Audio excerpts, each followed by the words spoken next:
Waalaikumsalam warahmatullahi wabarakatuh. Ini kita di portal kalian pertemuan offline kapan, Cantika? Untuk yang hari Sabtu tanggal 1 Juli, Pak. 1 Juli ya. Lama juga ya. Ya, Pak. Lama juga ya 1 Juli ya. Pekan depan 2 pekan lagi ya, 2 pertemuan lagi. Setelah itu kita offline. Baik. Paling tidak kita maksimalkan di pertemuan offline ya, karena ini mata kuliah penuh angka-angka ya. Baik, kemarin Bapak sudah berikan informasi bahkan pengantar mata kuliah statistik pendidikan ya, di mana sudah Bapak paketkan dengan tugas, di mana kalian membuat bahasa sendiri atau mencari referensi lain terkait apa itu statistik ya, kemudian beberapa turunannya juga sudah di kalian kerjakan. Nah di sini kita juga memperkuat teori ya. Kemudian nanti kalau sudah habis jam ini kita akan masuk dasarnya, yaitu mean, median, dan modus ya. Itu basic. Nanti kita mulai lagi distribusi frekuensi, distribusi data dan sebagainya. Kita maksimalkan pertemuan ini dengan pertemuan yang sifatnya teori saja nanti. Kita maksimalkan di pertemuan offline dengan berbanyak hitung-hitung ya. Sudah di ini install atau dicari apanya? SPSS-nya? Belum Belum ya? sih, Pak, belum di Pak. Oke, Iya, Pak. artinya dari sekarang sudah dipersiapkan ya SPSS-nya ya. Oke, kita ini izin Bapak juga mau ngeser materi ini. Bentar ya.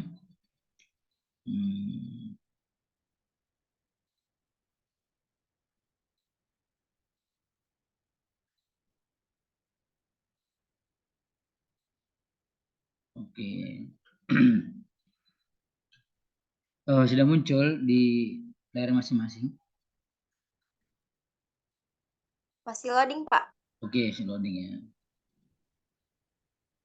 Sudah, Pak. Oke, alhamdulillah. Ini materi yang di PowerPoint ini sudah kemajuan ya, artinya kita akan memperdalam istilah-istilah dalam mata kuliah statistik pendidikan ya. Jadi macam-macam nanti kita akan mengetahui istilahnya, yang dimana nanti ini materinya akan Bapak share sama kalian ya secara komprehensif seluruhnya ya, sebagai bekal untuk menguasai mata kuliah ini. Jadi kemarin itu masih sebatas definisi-definisi yang masih dasar ya. Ini kita juga memperkuat dengan istilah sebentar. Ada dia grafik, ada histogram, macam-macam ya. Kita mulai dari sini dahulu. Ada dia data tunggal, ada data kelompok ya. Sebentar.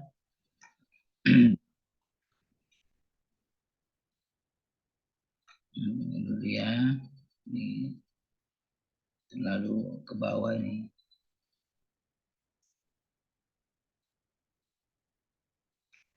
Oke, kayak kemarin ya, ini sudah penjelaskan statistik parametrik, parametrik itu apa, dan kalian sudah memperkuatnya itu. Dan sekarang juga ada istilah jumlah variabel. Ini ada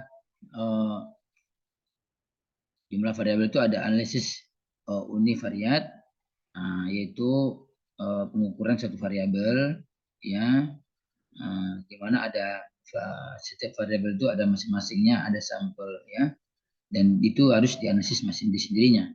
Lalu ada analisis bivariat, ada juga analisis multivariat. Itu semuanya masih ada perannya masing-masing ya. Kemudian kita geser ke bawah lagi sebentar, lagi loading. Nah ini dia ya. Jadi ada penyajian data setelah teori-teori yang sudah Bapak jelaskan, bahkan kalian sandur ulang lagi dengan referensi berbeda. Ini ada penyajian data dan distribusi frekuensi. Ya, ini masih teori, nanti akan ada hitung-hitungannya ya. Jadi kalau dilihat dari definisinya, bahwa penyajian data itu adalah ini komunikatif dan lengkap. Ya, dalam arti data yang disajikan dapat menarik perhatian pihak lain untuk membacanya dan mudah memahami isinya. Ya, itu dia data yang disajikan. Ada berapa data yang disajikan?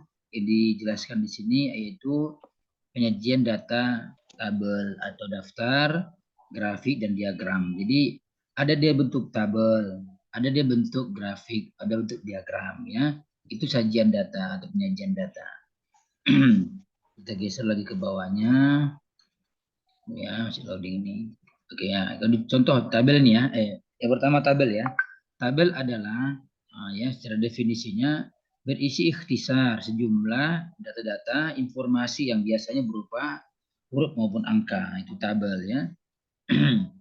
Nah, tabel-tabel pun ada jenisnya ya. Ada yang biasa, ada kontingensi, ada yang distribusi informasi. Masing-masing ada apanya ya definisinya. Bahkan contohnya. Contoh ini, tabel biasa sering digunakan untuk bermacam keperluan, baik dalam bidang ekonomi, sosial, budaya dan lain sebagainya, yang menginformasikan data dari hasil penelitian atau penyelidikan. Contohnya di bawah ini ya.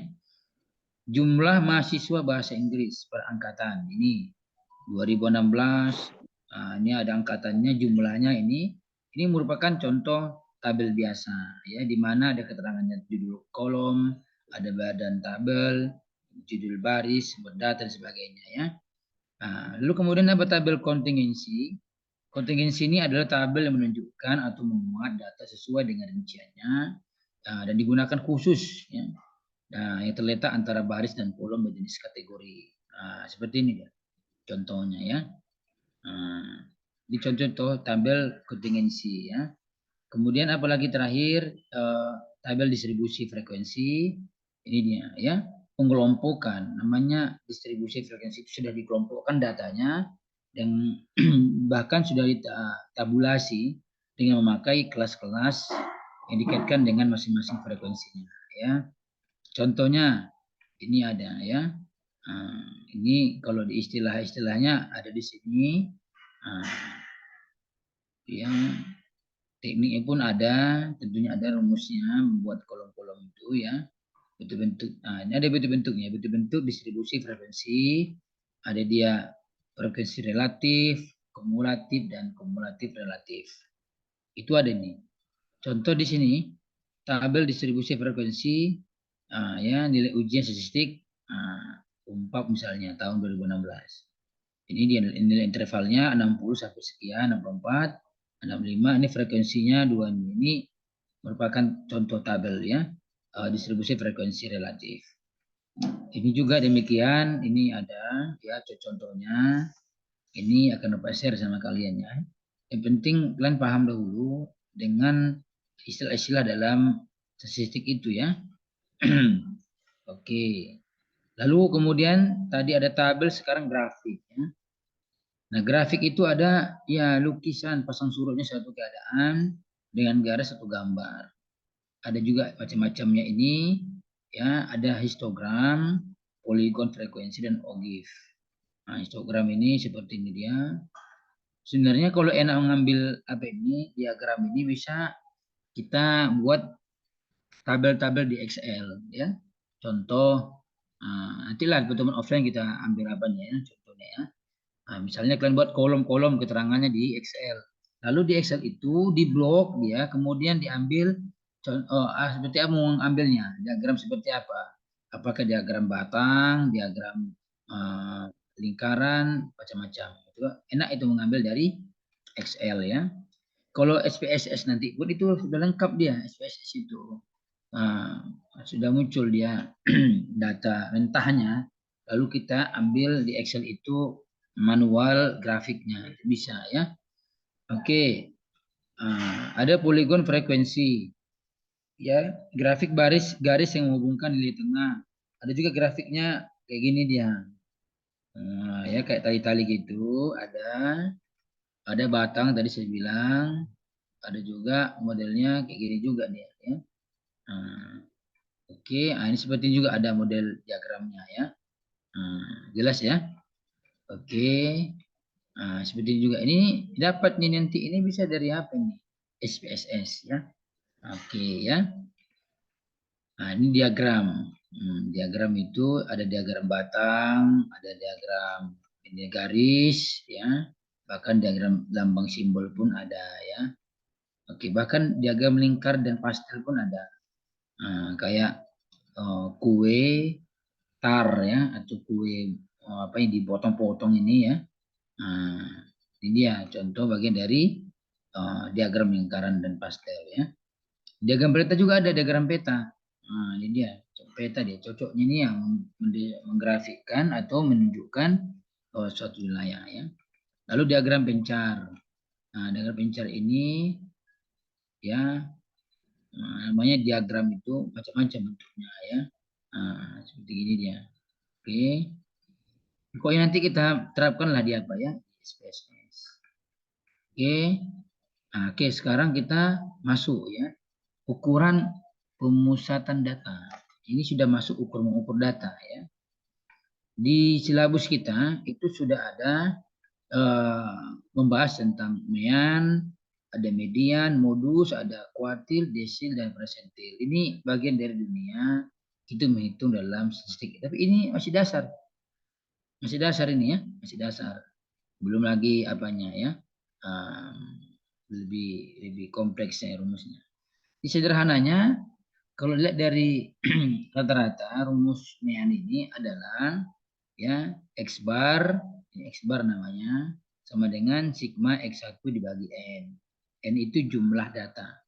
Ya, saya ulangi, X bar sama dengan sigma X1 dibagi N. N itu jumlah ya. Jadi di mana X bar itu adalah nilai rata-rata ya. Kemudian X1-nya nilai data ke berapa ya, lalu banyaknya data N itu ya. Nah, ini contoh soal ya. Rata-rata tinggi badan siswa di satu kelas. Kita bisa mengambil sampel misalnya sebanyak 10 siswa. Dan kemudian diukur tinggi badannya. Dari hasil pengukuran tinggi badan tersebut, ke 10 siswa diukur dalam bentuk ukuran cm sebagai berikut. Ada yang 172, 167, 180, 169, 160, 175, 165, 173, 170. Nah, jadi bagaimana mengambil rata-rata tinggi badan siswa tersebut? Nah, mainkan rumusnya ya. X ya. Ya, sama dengan dijumlahkan ini semuanya ya, lalu kemudian dibagi berapa jumlahnya? 10. Nah, ini dia. Berarti rata-rata tinggi badan dari 10 siswa itu adalah 170,1 cm. Paham ya? Kalau di sini masih ringan lagi, ada Sinta. Kalau ngitung-ngitung seperti itu masih ringan lagi ya. Cantika udah paham? Nah, udah paham ya? Belum sepenuhnya, Pak. Enggak, ya. Kalau tadi teori-teori itu oke lah, itu nanti saya share nanti materi ini kalian baca-baca ulang ya. Tapi kalau bagian dari hitung-hitung ini, kita harus paling tidak dapat kulitnya dahulu. Nanti offline baru kita masuk ke intinya ya, di dalamnya ya. Jadi ini rumusnya simpel kali kok dalam memahami dunia apa ini ya, statistik ini. Tinggal kuasai rumusnya, kemudian ya apa namanya itu ya, rajin lancar kaji karena diulang. Artinya kalau sering kita menghitung, apalagi kemarin Bapak survei lah di antara kalian itu ada 2 orang yang alumni IPA ya, yang lainnya IPS dan seterusnya. Artinya kalau orang IPA ekstra ini, apalagi kita semuanya lah ya, gak lepas dari dunia hitung-hitung, termasuk menghitung penghasilan dan sebagainya. Oke, jadi ini tinggal hafal aja. Apa rumus Mean? X bar sama dengan sigma X1 dibagi jumlah data. Sigma X1 itu adalah dijumlahkan ya, X1 tambah X2 tambah X3 dan seterusnya. Pokoknya jumlah ini, jumlah datanya. Ini ya, jumlah datanya ini. Nah, tunggu ya, saya cas dulu apa ini dulu. Semacam mana dia ya.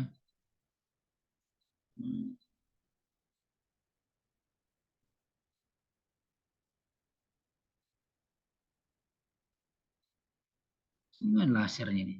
More terus ya. Bisa muncul di sini apanya ini. Lasernya.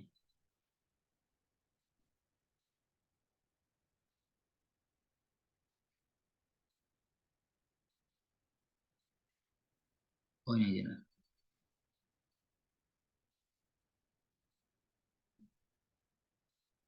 Nah ya, oke ya. Jadi kelihatan ini warna merah ini kelihatan? Adi Sinta kelihatan? Kelihatan, Pak. Kelihatan, Oke ya. kelihatan, Pak. Nah, jadi kita coba dulu memahaminya dengan jarak jauh ya. Jadi saya ulangi lagi, rumusnya sederhana ya. Dengan menguasai rumus ini merupakan dasar dalam memahami dunia statistik ya, MEAN khususnya ya. Nah, nanti Bapak akan kasih exercise ya, latihan ya. Nah, nanti setelah dikerjakan itu di PDF-kan atau difotokan kirim ke WA group ya.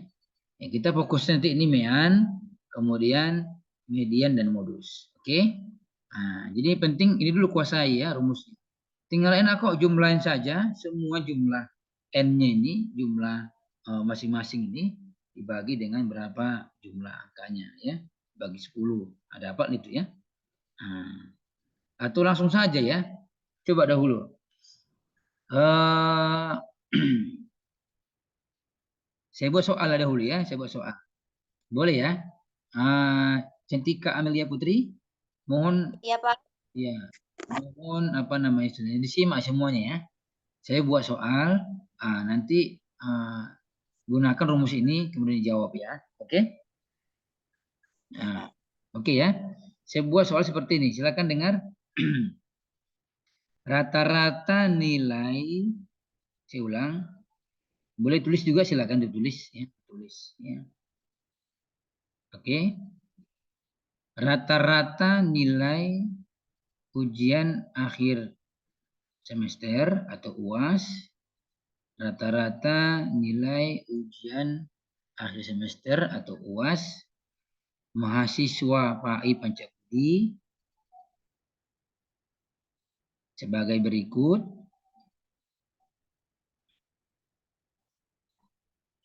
Sembilan puluh dua,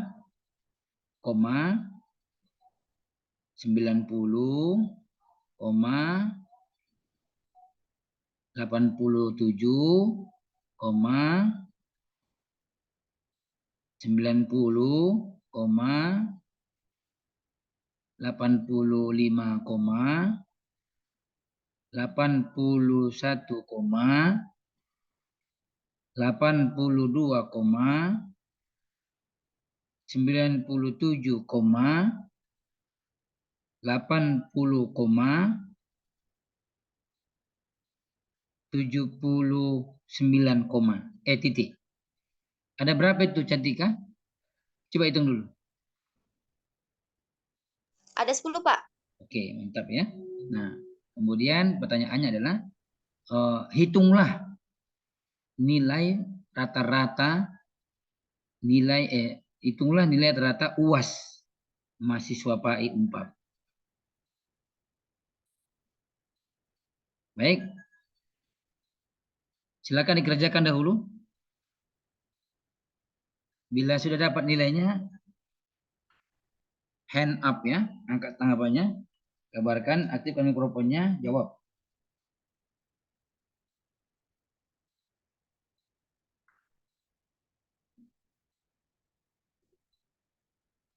Izin mencoba, Pak.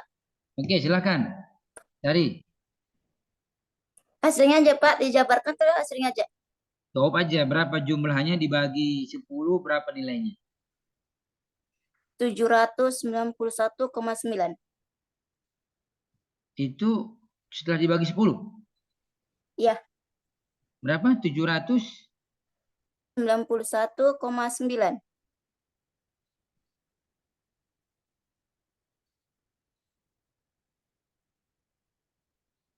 Berarti setelah kalau ditarik itu rata-rata berapa?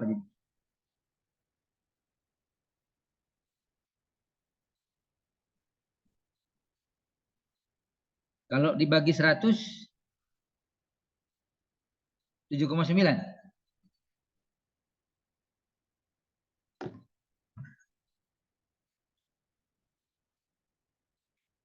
Soalnya tinggi kali tuh, Sari. Kalau dibagi 100, 784,79. Besar ya. Jadi kira-kira gitulah cara ngitungnya ya. Jumlahkan semuanya ya tadi itu Ya, 90 sekian, sekian itu dijumlahkan lalu dibagi 10. Itulah rata-rata ya. Rata-rata nilai UAS ya. Yang dimiliki oleh mahasiswa PAI. Berarti udah tahu rumusnya caranya ya. Nah, ada yang belum paham? Ada Sinta? Yang lain udah paham? Pak, izin bertanya, Pak. Oke, silakan Adik. Itu tadi kan dibagi 10. Jadi itu dapat dia dibagi 10-nya itu 10-nya dari mana, Pak? Jumlah itu tadi, jumlah Semuanya nilai ya? tadi. Iya, jumlah nilai tadi. Kan ada Bapak itu 90, 95, itu kan. Nah, jadi N-nya itulah dihitung tuh N. Berarti kalau umpamanya 15, nilai semuanya ada 15 gitu kan, Pak. Berarti dibagi 15 gitu. Betul, sesuaikan dia ya. Kalau 20 dia bagi 20. Nah, gitu ya. Nah, ya. Jadi nanti pun Bapak kasih lagi soal ya setelah menjelaskan materi ini. Oke, penting udah paham ya? Iya, silakan Izin, Cantika. Pak. Tadi kan yang nilai rata-ratanya itu dijumlahkan kan, Pak? Betul. Nah, setelah dijumlahkan itu baru dibagi 10, gitu ya, Pak? Iya, betul. Ini ya di yang layar ini. Nah, ini rujukannya ya. Nah, X bar sama dengan sigma X1 dibagi N. Oke. Oke, kita masuk ke bagian kedua yaitu median ya. Nah, median adalah nilai pusat yang terletak di tengah-tengah kumpulan data. Dan ini data tunggal ya. Ini nanti kita belum cerita data kelompok, ini masih data tunggal. Ya, rumus dari median data tunggal ya, yang istilahnya ME ya, simbolnya itu ME sama dengan setengah buka kurung N plus 1 tutup kurung, di mana N itu jumlah data. Nah, jadi contoh ya, data ganjil diketahui data setelah diurutkan sebagai berikut ya, 4, 5, 7, 8, 10, 10, 12. Nah, ya. Nah, dengan rumus M setengah buka kurung 7 plus 1 sama dengan 4. Maka posisi ME terletak pada data keempat yakni 8. Sebenarnya ini pakai rumusnya itu ribet kita. Ada cara singkatnya. Ini kan median ini kan data tengah ya, data tengah ya. Jadi kalau 4, 5, 7, 8, 10, 10, 12, yang tengah-tengah angka berapa? 8. Iya, ini dia. Jadi mudah dia. Jadi pokoknya di antara deretan angka, ya kalau dia ganjil, ambil yang tengah itu. Inilah dia itu 8. Pak, kayak mana kalau dia genap, nggak ganjil? Maka jumlahkan ini. Contoh ya, kita anggap dulu ini 4, 5, 7, 8, 10, 10, 12, 14. Contoh ya. Contoh ini. Di belakang ini ada 14. Setelah 12 ini ada 14. Maka mana dijumlahkan? 8 tambah 10 berapa? 18. 18 dibagi 2. 9. 18 bagi 2. Ya, 9. 9. Kalau diminta perhitungannya. Tapi kalau dia betul-betul eksak, maka itu nggak bisa dijabarkan sama dengan desimal. Desimal dengan angka bulat itu beda ya. Desimal itu, angka bulat itu adalah hasil penyempurnaan dari desimal. Sedangkan desimal itu pecahan dari angka bulat. Contoh 12 ini bisa jadi 12,1. Kalau dia 12,5, karena lebih dari 5, maka digenapkan ke 12, 13 bisa jadi. 12,1, 12,2, 12,3 seterusnya. Asal jangan 12,6 atau 12,5. Ya, sejatinya seperti ini koma-koma ini hasil pembulatan ya. Jadi kalau diminta dia dijumlahkan 2 ini jumlahkan. Kalau enggak berarti intinya enggak ada nilai tengahnya. Nah, gitu ya. Udah paham Cantika ya? Nah, kalau diminta jumlahnya jumlahkan. Kalau enggak diminta emang enggak ada jawabannya karena enggak ada nilai tengahnya. Nah, dia harus posisinya diganjil. Kalau genap, nggak bisa ini ya. Oke, waktu nanti habis sambung lagi ya. Karena masih banyak materi kita. Oke. Itu enak ini, memahami median ini. Saya ambil contoh dulu ya. Silakan nanti yang cepat jawabnya langsung dieksekusi ya. Oke, contoh soal seperti ini. Silakan tulis. Ya. Ditemukan tinggi rata-rata ditemukan rata-rata ya, ditemukan rata-rata atau bos rata-rata lah ya. Ditemukan lah ya. Ditemukan tinggi mahasiswa PAI Unpad, ditemukan tinggi mahasiswa PAI Unpad sebagai berikut. 155 cm, 170 cm, 163 cm, 147 cm, Bisa diulang lagi, Pak. Oh, pernah. Gak ditulis. Sudah, Pak. Nah, coba dulu bacakan dulu Cantika. Terakhir di angka berapa? Atau sebutkan lagi angka-angkanya. Atau baca Diulang ya. Diulangi lagi. Ya, ulangi silakan. Ditemukan tinggi mahasiswa PAI Unpad. Yang pertama itu 155,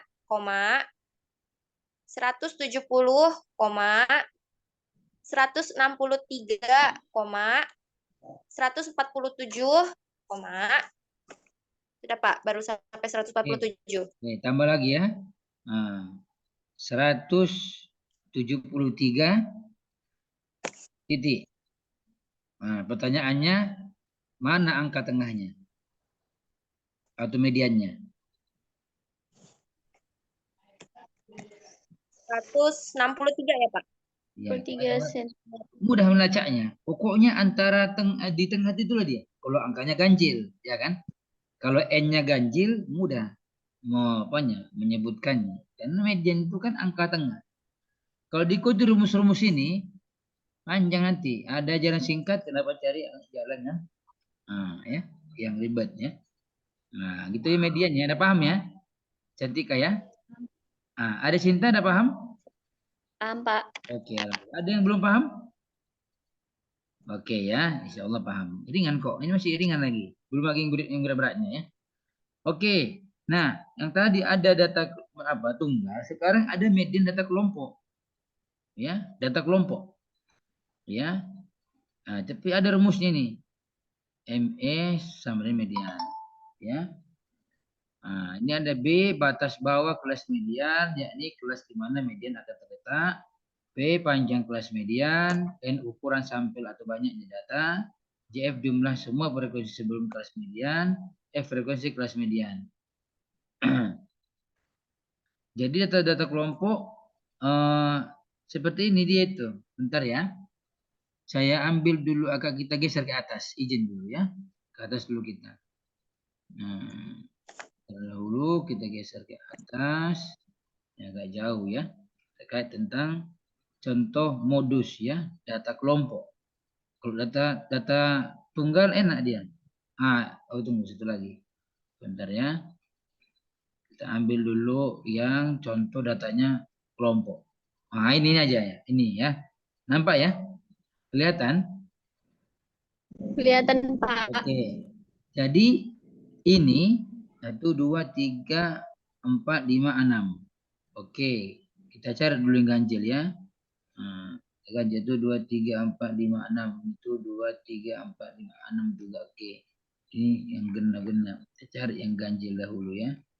Biar enak mendikte ya. Oke.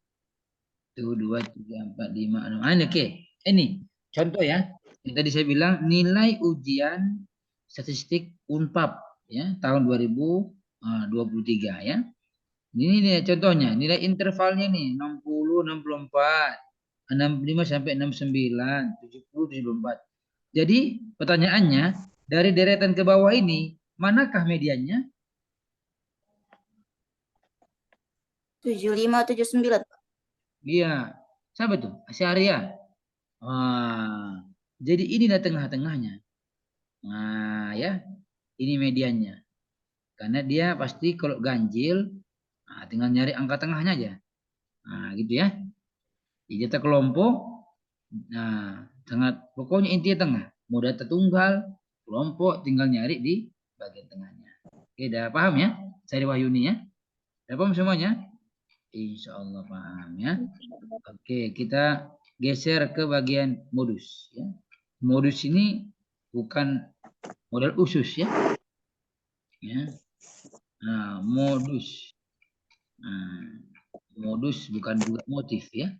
Tapi modus ini adalah ya didefinisikan sebagai bilangan yang paling banyak muncul. Nah, ini modus. Atau bilangan yang frekuensi kemunculannya paling besar dari suatu data. Nah, ini dia. Modus itu kalau dalam gendernya ya, kalau sering caper, cari perhatian ya. Nah, itu modus itu. Nah, itu eksak itu ya. Kalau yang agak-agak gimana gitu cari perhatian, nah, yang aktif kali, nah, itu bisa bersifat modus ya.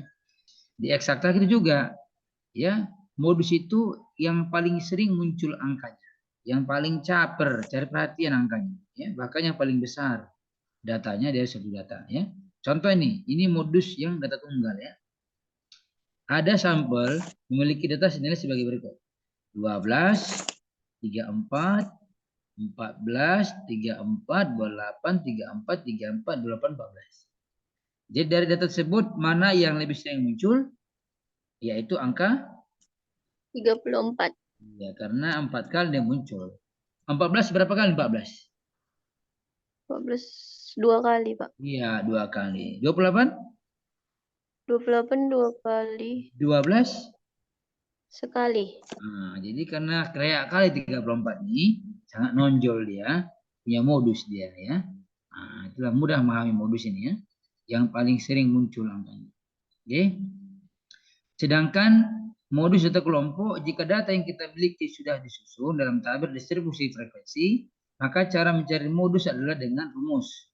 Mo sama dengan B plus P, di mana frekuensi 1 frekuensi 1 plus frekuensi 2. Jadi batas bawah kelas modal ya, kemudian panjang kelas modal, F1 frekuensi kelas modal dikurangi kelas interval dekat sebelumnya, frekuensi kelas ini capek kita menghitung ini ya. Nah, kita ambil contoh ini data kelompoknya ya. Jadi modus itu adalah mana di tengah-tengah.